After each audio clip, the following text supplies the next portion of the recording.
This is the world's first bionic drummer. He's the fastest drummer in the world. He's also a pioneer of prosthetics.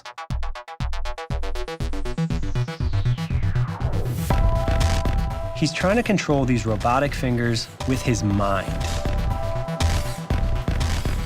Come on, dude. Dude. Whoa. You're not doing that, I am. Come on, Zach. I'm working on it. What's going on, dude? I'm working on it. That dude helping is Zach, a grad student at Georgia Tech. It's working out. The goal of all this? To close the gap between man and machine. That is pretty cool.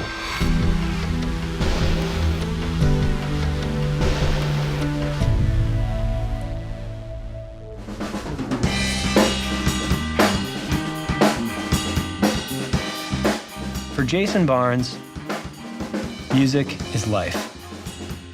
What music does for me, I guess, is what drugs do for the everyday person.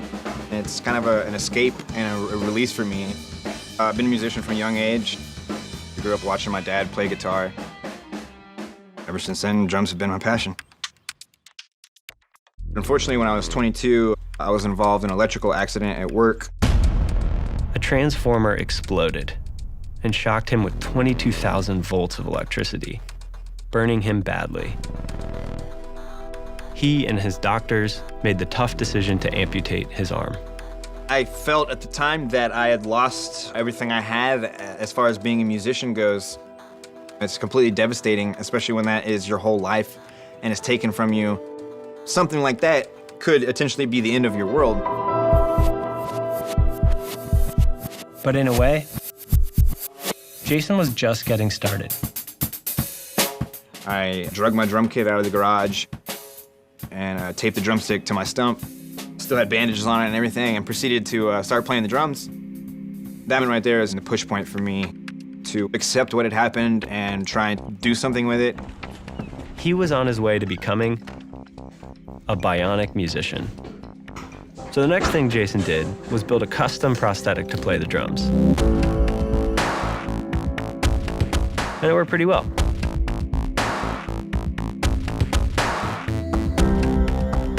But then he found out about this.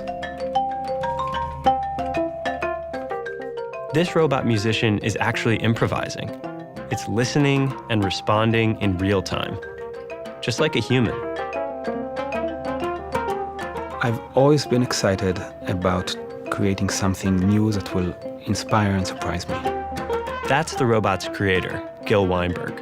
I'm trying to create robots that will actually make you cry, that will blow your mind, send shivers down your spine. Gil heard about Jason. I received an email from someone who said, I know an amputee drummer and he needs to have a robotic arm to play music. I immediately was interested. And Gil and Jason teamed up. I'm very excited about the idea of human augmentation, about bringing the technology into the body and allow people to explore things that they couldn't before. You're getting cyborg now. Completely cyborg. Gil equipped Jason with this robot arm, and he pre-programmed some dope beats on it.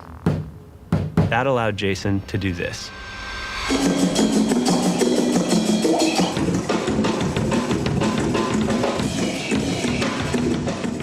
And just to be clear, this is not humanly possible.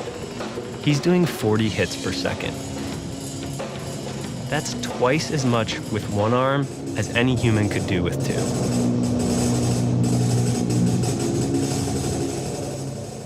But the real challenge was how to get Jason to fully control a robot arm like this with his mind. First, they used a technology called EMG.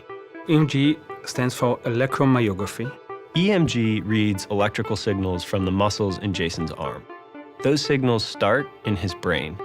This allows him to do some basic movements just by thinking about it. That was a game changer. I mean, we had no idea it was going to work as well as it did the first time I put it on. It was mind-blowing.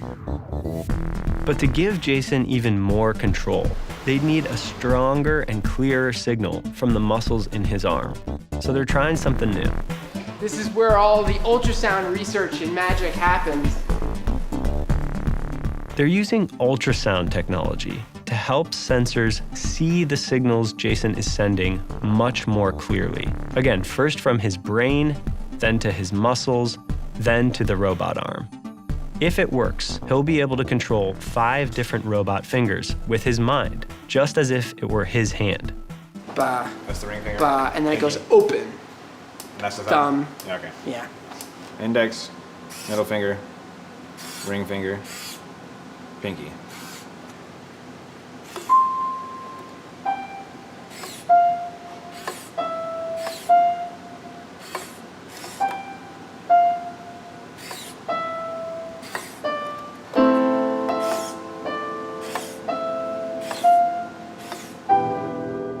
This ultrasound technology has given Jason back what he lost.